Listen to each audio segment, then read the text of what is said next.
mohon petunjuk untuk bacaan selawat yang paling afdol dan mutawatir. Ya, kalau bacaan selawat yang paling mulia adalah yang kita baca ketika sholat. Nggak ada lagi yang lebih afdol dari itu.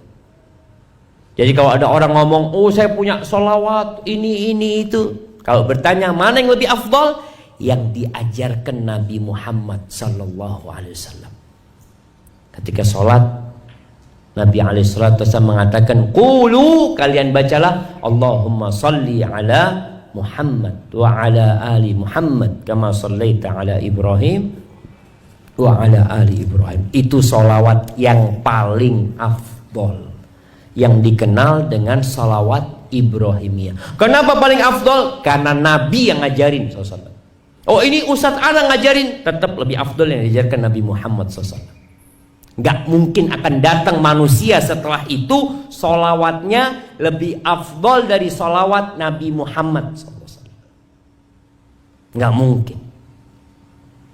Jadi kalau ada orang yang menganggap sholawat dia lebih mulia daripada sholawat yang diajarkan Nabi Muhammad SAW, maka itu pendapat yang tidak benar. Apa fadilah sholawat kepada Nabi Muhammad SAW? Nah, yang pertama, sholawat ini bukti cinta dan menumbuhkan cinta. Bukti cinta dan menumbuhkan cinta. Sholawat itu bukan untuk acara tertentu, tapi hari-hari kita, waktu-waktu kita isi sholawat. Apa fadilahnya? Subhanallah. Nabi SAW pernah sujud syukur, jemaah. Sujud syukur. Lalu beliau mengatakan kepada Umar bin Khattab, Atani Jibril. Tadi Jibril datang kepada aku, memberi aku kabar gembira. Apa kabar gembiranya? Anna man shalla alaika salatan wahidatan, kalau ada orang yang bersalawat kepadamu satu kali, sallallahu alaihi biha ashran, maka Allah akan membalas salawatnya itu dengan 10 salawat dari Allah Azza wa Jalla. Fadilahnya Allah bersalawat buat kita, jemaah. Allah Rabbul Alamin. Antum kalau nama antum disebut-sebut sama Bupati Jember, Fulan itu, tanya-tanya Bupati, gimana dengan Fulan? Gimana kalau yang nyebut nama antum Allah Azza wa Jalla? Bukan cuma disebut, tapi Allah bersalawat kepada antum 10 kali. Satu salawat diganti 10 kali.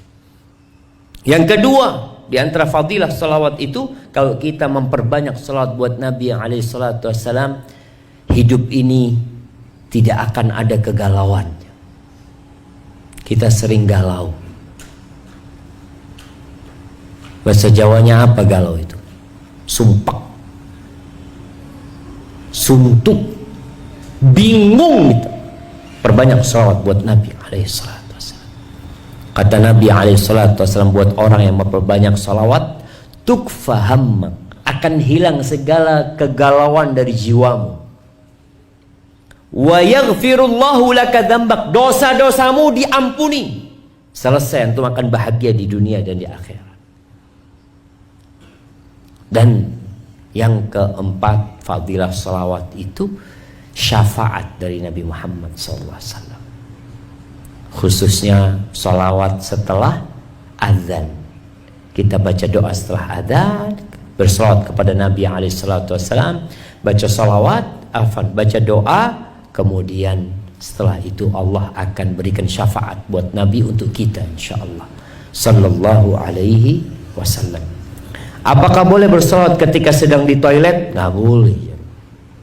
Jadi toilet itu tempat yang kita tidak boleh mengingat Allah Azza wa Jalla di dalam. Makanya doa masuk toilet.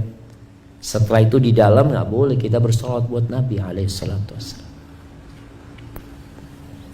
Hadza wallahu a'lam bissawab.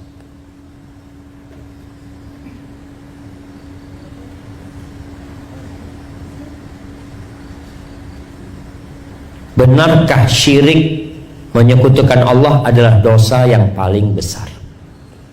Misal, jika memang syirik adalah dosa besar, apabila saya takut berjalan di jalan yang rawan, begal, karena jika melalui jalan tersebut biasanya akan celaka, sehingga kita lalui jalan tersebut karena kemungkinannya mati. Apakah ketakutan tersebut termasuk syirik? Nah, kalau bicara dosa syirik, kita tahu salah satu, bukan salah satu ya, satu-satunya dosa ini adalah syirik. Nggak bakal diampuni. Walaupun antum sholat 5 waktu, antum haji tiap tahun, kata Allah Azza wa Jalla, la in asyrakta la yahbatanna amaluk. Kalau kamu melakukan kesyirikan, maka semua amalanmu batal, gugur. Wala takunanna minal khasirin. Niscaya engkau akan menjadi orang-orang yang merugi. Syirik ini jamaah, menyekutukan Allah Azza wa Jalla, memohon berdoa kepada selain Allah Azza wa Jalla. Takut adalah salah satu ibadah yang kita harus peruntukkan untuk Allah Azza wa Jalla. Baik, takut ini macam-macam. Ada takut yang normal. Takut normal ini wajar. Orang takut sama ular, takut digigit sama ular kemudian mati dia, itu nggak apa-apa. Takut sama singa, wajar, nggak ada masalah. Takut sama begal tadi, itu bukan kesyirikan. Tapi takut dengan sesuatu yang gaib. Sesuatu yang gaib ini contohnya takut sama Nyai Roro Kidul. Antum berangkat ke sana, kita ini jangan macam-macam di sini, nanti bisa kualat. Itu yang tidak boleh. Ketakutan kepada sesuatu yang kita sebenarnya nggak boleh takut sama sesuatu itu. Maka itu yang nanti bisa masuk kepada kesyirikan. Nah ini Ustaz, kalau nggak ngasih sesajen nanti bisa balak turun Ustaz. Nah, antum takut sama-sama sama Allah? Bukan. Sama kekuatan apa? Nggak tahu. Ada kekuatan yang gaib yang antum sama. Itu yang tidak diperbolehkan.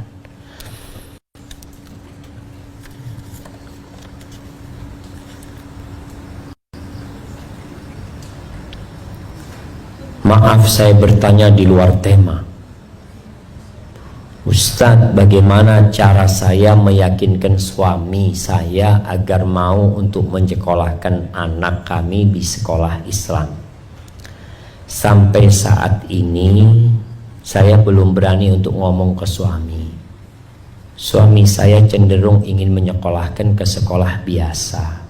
Terima kasih. Ahibatifillah, dulu sekolah Islam itu terbelakang. Dulu. Bahkan kalau kita lihat pesantren-pesantren dulu itu, ya banyak yang tidak layak dulu. Anak dulu masuk pesantren biasalah. Kita di pesantren kena penyakit apa? Gatel-gatel itu, kudiken. Terus ya jorok di sebagian pesantren. Itu dulu. Sekolah-sekolah Islam dulu juga banyak yang gak favorit. Sekarang alhamdulillah. Kalau bicara suami mungkin condong kepada sekolah biasa karena harapannya sekolah itu lebih bagus buat anaknya. Kita sampaikan kepada suami, ngomong suami, mas kita kan harus seimbang dunia dan akhirat. Kita kan mengejar imtak dan iptek. Bagaimana iman dan ketakwaan anak-anak ke depan, tapi dia tetap mendapatkan ilmu pengetahuan dan teknologi. Kalau sekolah umum nggak dapat iman sama takwa, cuma dapat ilmu pengetahuan dan teknologi. Banyak orang pinter keblinger. Antum kalau lihat penjara KPK itu isinya orang pinter apa orang bodoh? Coba. Bupati isinya, gubernur, orang-orang pinter. Kenapa? Karena memang imtaknya nggak digarap. Maka perlu ngobrol sama suami dengan bahasa yang baik. Kita ingin anak kita ini tadi menggabungkan antara dapat dunia tapi dapat akhirat juga.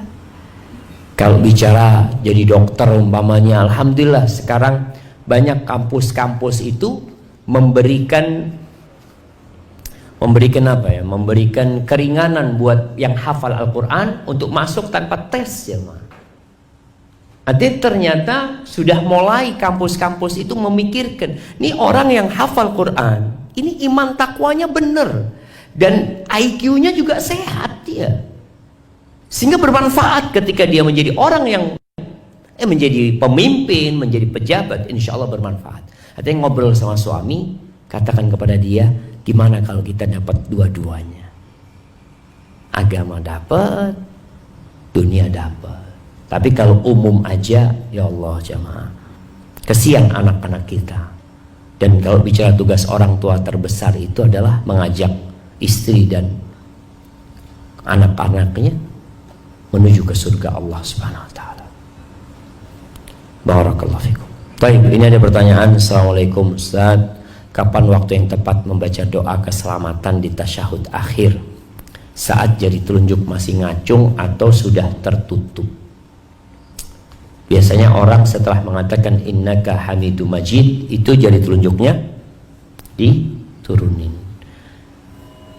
Sedangkan kita masih mau berdoa, dan dianjurkan berdoa di akhir sholat kita, maka tetap jari telunjuk kita berdoa. Jadi menunjuk itu sambil berdoa, mengatakan Allahumma inna nas'alukal huda wat tuqa wal afaf wal ghina. Jadi posisinya kita berdoa masih dengan jari telunjuk kita. Itu ketika sholat.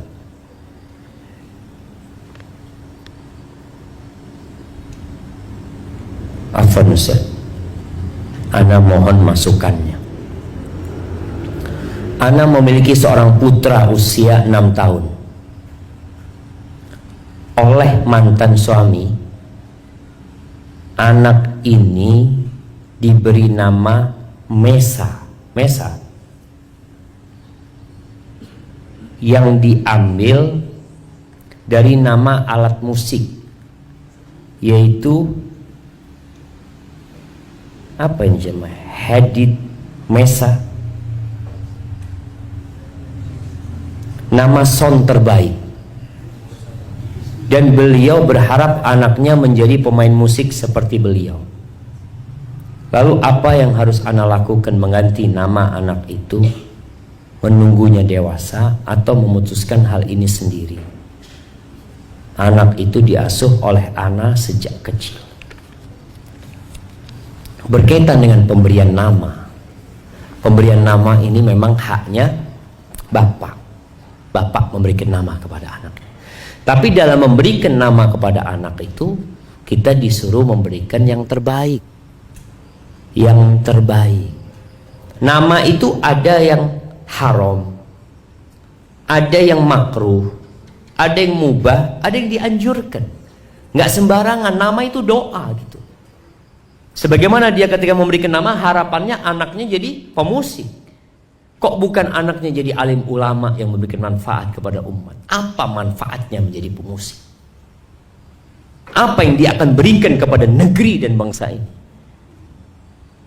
Yang mana kita lihat pemusik-pemusik hanya membuat anak muda terlena, membuat mereka lupa dengan kewajiban mereka sebagai hamba Allah Azza wa Jalla. Tinggal dia, kalau nama itu ternyata nama yang nggak dikenal sebenarnya, dan nama itu bisa ya dikasih nama, ditambahin sesuatu yang jadi lebih baik, nama itu diganti nama anak itu. Tapi sekarang siapa yang mengganti? Kalau bapaknya masih peduli sama anaknya, bapaknya tetap, satu hal jamaah, ini buat yang bercerai, nasihat anak buat yang bercerai. Ingat, kalau terjadi perceraian, kemudian ada anak dari pernikahan tersebut, posisi bapak ke anaknya itu tidak berubah sama sekali. Nggak ada mantan bapak, nggak ada mantan anak. Antum jangan sering lihat ini Ustaz mantan bapak anak. Untuk mantan bapak gimana? Nggak ada. Yang ada mantan istri, mantan suami, iya. Maka tanggung jawab seorang ayah ketika bercerai, kepada anaknya, itu 100% dia bertanggung jawab atas anaknya. Nafkah buat anaknya, sekolah buat anaknya, pendidikan buat anaknya, full tanggung jawabnya bapak, bukan ibu. Walaupun anak itu ikut ibu. Bahkan kalau anak itu ikut ibu, plus orang tua ini harus, bapak ini harus ngasih nafkah sama ibunya yang ngerawat anak. Jadi jangan berpikir kalau anak ikut ibu, ya sudah tanggung jawab ibunya. Ini kesalahan yang banyak terjadi di negeri kita. Sehingga banyak janda-janda yang hidup merana. Karena dia harus bekerja ngasih makan anaknya, suaminya tidak peduli.